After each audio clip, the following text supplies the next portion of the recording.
بسم اللہ الرحمن الرحیم۔ معزز خواتین حضرات، السلام علیکم ورحمۃ اللہ وبرکاتہ۔ ایک حقیقی مسلمان کا عقیدہ خوف اور امید کے درمیان میں ہوتا ہے۔ بالکل اسی طرح اللہ تعالیٰ کے حقیقی بندے جہاں رب کائنات سے مغفرت کی امید رکھتے ہیں، وہیں وہ اللہ تعالیٰ کے عذاب سے، جہنم سے ڈرتے بھی ہیں۔ یہی ہمارے آج کے قرآن مجید کے سبق کا موضوع ہے۔ آئیے معمول کے مطابق سب سے پہلے آیت مبارکہ کی تلاوت کرتے ہیں۔ اعوذ باللہ السمیع العلیم من الشیطان الرجیم۔ والذین یقولون ربنا اصرف عنا عذاب جہنم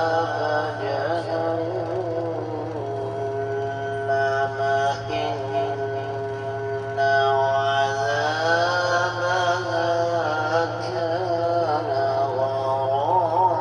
والذين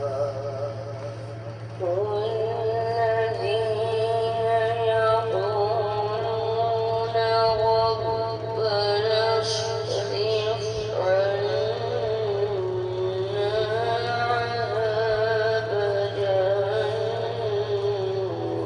جهنم إن عذابها كان غراما۔ معزز خواتین حضرات، رب کائنات کی پاکیزہ کتاب قرآن مجید 19واں پارہ سورہ مبارکہ کا نام الفرقان، اور اس عظیم سورہ مبارکہ کی آیت مبارکہ ہے جو ہم آج پڑھ رہے ہیں 65۔ رب کائنات فرماتے ہیں والذین، اور اللہ تعالیٰ کے خاص بندے وہی ہیں،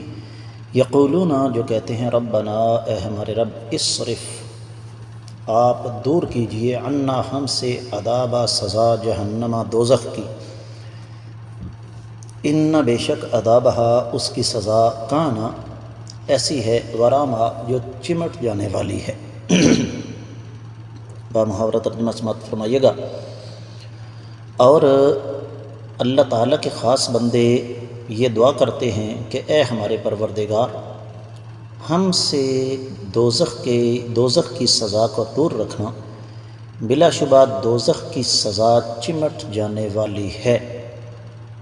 معزز خواتین حضرات، امام ابن کثیر رحمۃ اللہ علیہ ارشاد فرماتے ہیں کہ یہاں پر غرامہ کا معنی ملازماً دائماً، ہمیشہ ہمیشہ کے لیے لازم رہنے والی۔ اور پھر اسی مناسبت سے ایک شاعر اس کا شعر نقل کیا ہے عربی کا ابن کثیر رحمۃ اللہ علیہ نے، ان یعذب یکن غراما وان یعط جزیلا فانہ لا یبالی۔ غالباً وہ کسی دشمن سے مخاطب ہو کر کہہ رہا ہے کہ اگر میرا دشمن مجھے سزا دے تو یہ میرے ساتھ چمٹ جانے والی سزا ہوگی، اور اگر میرے ساتھ تو اچھا سلوک کرے تو مجھے کوئی پرواہ نہیں۔ امام حسن بصری رحمۃ اللہ علیہ کا قول نقل فرمایا ہے ابن کثیر رحمۃ اللہ علیہ نے کہ کائنات کی کوئی چیز بھی جو ابن آدم کے ساتھ جڑتی ہے وہ غرام نہیں ہے، اور غرام کا تعلق صرف اور صرف مرنے کے بعد جزا اور سزا کے ساتھ ہے۔ اور پھر امام محمد بن کعب القردی کا قول نقل فرمایا ہے ابن کثیر رحمۃ اللہ علیہ نے کہ ان عذابہ کان غراما، یعنی جو دنیا میں نعمتیں حاصل کی تھیں، اللہ تعالیٰ کافروں سے ان نعمتوں کے بارے میں سوال کریں گے کہ واپس کرو، وہ نہیں کر سکیں گے، تو رب کائنات پھر بطور سزا ان کو دائمی اور ابدی طور پر جہنم میں داخل کر دیں گے۔ تفسیر ابن کثیر میں جو کچھ بیان ہوا وہ اتنا ہی۔ دیگر کتب تفسیر کا جائزہ لیا جائے تو اہل علم یہ فرماتے ہیں، خاص طور پر امام ابن بادیس نے اپنی تفسیر میں یہ لکھا ہے کہ رب کائنات نے اللہ کے نیک بندوں کا جو اللہ کے ساتھ حسن سلوک ہے اس کا تذکرہ کیا، اور عبادت میں وہ کس قدر مشقت اٹھاتے ہیں اس کا تذکرہ کیا، اور پھر رب کائنات پر کس قدر اللہ کے بندوں کو اعتماد ہے اس کا تذکرہ کیا، اور پھر یہ بھی تذکرہ کیا کہ اللہ کے جو حقیقی بندے ہیں وہ کبھی بھی اپنے اعمال پر غرور اور تکبر کا شکار نہیں ہوتے، بلکہ وہ بہتر سے بہتر عمل کرنے کی کوشش کرتے ہیں اور ان کا اعتماد صرف اللہ کی ذات پر ہوتا ہے۔ پھر رب کائنات فرماتے ہیں کہ والذین یقولون ربنا اصرف عنا عذاب جہنم، اس کا معنی اہل علم نے یہ کیا، امام ابن جریر، امام قرطبی، مادی قریب میں امام سعدی اور ابن عاشور وغیرہ نے، کہ اللہ کے بندے ہر وقت اللہ تعالیٰ کی سزا سے، اللہ تعالیٰ کے عذاب سے ڈرتے رہتے ہیں، اور اسی بنا پر وہ رب کائنات سے یہ التجائیں کرتے ہیں کہ الہ العالمین ہمیں جہنم کے عذاب سے بچانا، اور اس کے لیے ہمیں نیکیوں کی توفیق دینا، گناہوں سے بچانا، اور ہمارے گناہوں کو معاف کر دینا۔ سورۃ المعارج آگے آ رہی ہے، اس کی 26ویں، 27ویں اور 28ویں آیت مبارکہ میں رب کائنات فرماتے ہیں والذین یصدقون بیوم الدین والذین هم من عذاب ربهم مشفقون ان عذاب ربهم غیر مأمون، کہ یہ وہ لوگ ہیں جو قیامت کے دن کو اس کی تصدیق کرتے ہیں اور وہ ہمیشہ اپنے رب کے عذاب سے ڈرتے رہتے ہیں، کیونکہ ان کے عذاب، ان کے رب کا جو عذاب ہے وہ کوئی معمولی نہیں ہے۔ اور اگلی بات جو ہے ان عذابها کان غراما، اس کا مفہوم اہل علم کی اکثریت نے یہی کیا ہے جو امام ابن کثیر نے کر دیا۔ اگر ہم ابن قتیبہ کی غریب القرآن دیکھیں، ابو عبیدہ کی مجاز القرآن دیکھیں، تفسیر زمخشری، تفسیر قرطبی، تفسیر ابن جریر، امام ابن قیم کی کتاب شفاء العلیل، اسی طریقے سے تفسیر الکریم الرحمن امام سعدی کی، اضواء البیان امام شنقیطی کی، تو پھر اسی طریقے سے دیگر اہل علم کی آراء ہیں، جس طرح کی تفسیر ابن الجوزی ہے، مجاز القرآن ابو عبیدہ کی ہے، امام زجاج کی معانی القرآن و اعرابہ ہے، پھر اور بہت ساری کتابیں ہیں، یہاں اختصار کے پیش نظر سب کا نام نہیں لے سکتا، تو ان سب نے یہی فرمایا ہے کہ جہنم کا عذاب دائمی ابدی ہے جو انسان کو کبھی چھوڑنے والا نہیں ہے۔ اب اہل علم نے اس کے 5 معنی بیان کیے، ان میں ہمیشہ والا، دوسرا معنی ہے درد والا جو کہ سیدنا عبداللہ بن عباس سے مروی ہے، تیسرا ہے شدید قسم کا، امام ابن صاحب کے بقول، ابن جریج کے بقول، ابن جریج کے بقول یہ چھوڑنے والا نہیں ہے، چوتھا قول ہے کہ وہ ہلاک کرنے والا ہے، امام ابو عبیدہ نے فرمایا، اور 5واں یہ ہے کہ یہ سخت ترین عذاب ہے۔ میں یہ سمجھتا ہوں کہ ان میں سے کوئی بھی قول ایسا نہیں جو ایک دوسرے کے ساتھ ٹکراتا ہو، سارے ایک دوسرے کے قریب ہیں۔ سورۃ المائدہ پیچھے گزری، 37ویں آیت مبارکہ ہے یریدون ان یخرجوا من النار وما هم بخارجین منها ولهم عذاب مقیم۔ سورۃ الاسراء پیچھے گزر گئی ہے، 97ویں آیت مبارکہ ہے مأواہم جہنم کلما خبت زدناہم سعیرا، اور یہی سورہ فرقان ہے، 77ویں آیت مبارکہ آگے آ رہی ہے۔ رب کائنات فرماتے ہیں فقد کذبتم فسوف یکون لزاما، تینوں کی تینوں آیات مبارکات اس بات پر دلالت کرتی ہیں کہ جہنم کا عذاب دائمی اور ابدی ہے، مستقل ہے، اس سے نجات کا کوئی راستہ نہیں ہے۔ معزز خواتین و حضرات، بات کو آگے بڑھاتے ہیں۔ اہل علم یہ فرماتے ہیں کہ اس آیت مبارکہ میں بین السطور رب کائنات نے ایک اور بات بھی ہمیں سمجھائی، اور وہ یہ کہ حقیقی اللہ والے کبھی بھی اپنی عبادات پر غرور، تکبر اور ناز نہیں کرتے، بلکہ وہ رب کائنات سے ہمیشہ ڈرتے رہتے ہیں۔ میں نے جو سب سے پہلا جملہ آپ کے سامنے رکھا وہ یہی تھا کہ ایک مسلمان کا عقیدہ خوف اور امید کے درمیان ہوتا ہے،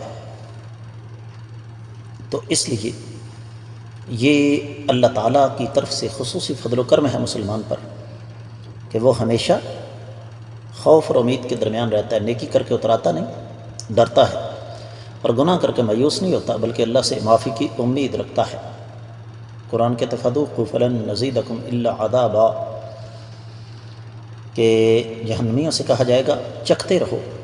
یہاں پر سوائے سزا کے کسی اور چیز میں اضافہ نہیں ہو سکتا۔ اور یہی وجہ ہے کہ نبی کریم صلی اللہ علیہ وآلہ وسلم نے ہمیں جو سلام پھیرنے سے پہلے درود شریف کے بعد دعائیں سکھائی ہیں، دو، ان میں سے ایک یہ بھی ہے، اللہم انی اعوذ بک من عذاب جہنم ومن عذاب القبر ومن فتنة المحیا وفتنة الممات وفتنة المسیح الدجال۔ امام حسن بصری فرماتے ہیں کہ اللہ والے دن کے وقت ڈرتے ہیں، رات کے وقت اللہ تعالیٰ کی عبادت کر کے تھکتے ہیں، اس لیے کہ وہ اس بات کو جانتے ہیں کہ کائنات کی کوئی چیز بھی چمٹ کر مستقل طور پر رہنے والی نہیں ہے سوائے جہنم کے۔ بات کو اختتام کی طرف لے کر چلتے ہیں۔ اہل علم یہ فرماتے ہیں کہ یہ جو بات ہے والذین یقولون ربنا اصرف عنا عذاب جہنم ان عذابها کان غراما، اس میں ایک اور بڑا اہم پہلو ہے، اور وہ یہ کہ انسان کو ہر وقت اپنے اللہ تعالیٰ سے ایک تو دعا مانگتے رہنا چاہیے کہ اللہ تعالیٰ جہنم سے نجات عطا فرمائے، اور دوسرا اس میں توحید کا بڑا ایک اہم پہلو ہے کہ جہنم سے نجات اللہ کے سوا کوئی اور نہیں دے سکتا۔ حافظ صلاح الدین یوسف رحمہ اللہ نے تفسیر احسن البیان میں یہ لکھا کہ اس سے معلوم ہوا کہ رحمان کے بندے ایک طرف راتوں کو اٹھ کر عبادت کرتے ہیں اور دوسری طرف ڈرتے بھی ہیں کہ کہیں کسی غلطی یا کوتاہی پر رب کائنات کی گرفت میں نہ آ جائیں، لہذا وہ ہمیشہ جہنم کی سزا سے اللہ کی پناہ طلب کرتے ہیں۔ دوسرے لفظوں میں اللہ کی عبادت اور اطاعت کے باوجود اللہ کے عذاب، اللہ کی گرفت اور اللہ کے مواخذے سے انسان کو بے خوف اور اپنی عبادت اور اطاعت پر کسی غرور اور گھمنڈ میں مبتلا نہیں ہونا چاہیے۔ اور پھر حافظ صاحب آیت مبارکہ لے کر آئے ہیں 23ویں سورۃ المؤمنون کی 60ویں آیت مبارکہ، والذین یؤتون ما آتوا وقلوبهم وجلہ انہم الی ربہم راجعون، کہ اللہ کے بندے اللہ کے دیے ہوئے نعمتوں میں سے خرچ کرتے ہیں اور ان کے دل ڈرتے ہیں کہ وہ اللہ کی طرف لوٹنے والے ہیں۔ صرف اس بات کا ڈر نہیں ہوتا کہ اللہ کی بارگاہ میں حاضر ہونا ہے، بلکہ اس بات کا بھی ڈر ہوتا ہے کہ اللہ تعالیٰ کہیں قبول کرنے سے انکار نہ کر دیں۔ اس حوالے سے ایک حدیث بھی ہے، سیدہ عائشہ رضی اللہ تعالیٰ عنہ نے نبی کریم صلی اللہ علیہ وسلم سے اس آیت کے بارے میں پوچھا کہ کیا اس سے مراد وہ لوگ ہیں جو شراب پیتے اور چوری کرتے ہیں؟ فرمایا نہیں، عائشہ توجہ کے ساتھ سنو، یہ وہ لوگ ہیں جو روزے رکھتے ہیں، نمازیں پڑھتے ہیں، صدقہ کرتے ہیں، لیکن اس کے باوجود ڈرتے ہیں کہ رب کائنات ان کے اعمال کو رد نہ کر دیں، قبول کرنے سے انکار نہ کر دیں۔ تو اس آیت مبارکہ سے ویسے تو کئی اسباق ہمیں حاصل ہوتے ہیں، لیکن بنیادی طور پر دو ہی ہیں۔ پہلی چیز کہ ہمیں کبھی بھی اپنی عبادات پر غرور اور تکبر میں مبتلا نہیں ہونا چاہیے، اور دوسری چیز عبادات کریں لیکن ساتھ ساتھ اللہ تعالیٰ سے ڈرتے رہیں، اللہ تعالیٰ سے دعا کریں کہ رب کائنات ہمیں جہنم سے بچا کر رکھے۔ یہی آقا علیہ الصلوۃ والسلام کی سنت ہے۔ اس کے ساتھ ہی آج کا تفسیر کا سبق مکمل ہوتا ہے۔ آپ سے اجازت چاہوں گا۔ السلام علیکم ورحمۃ اللہ وبرکاتہ۔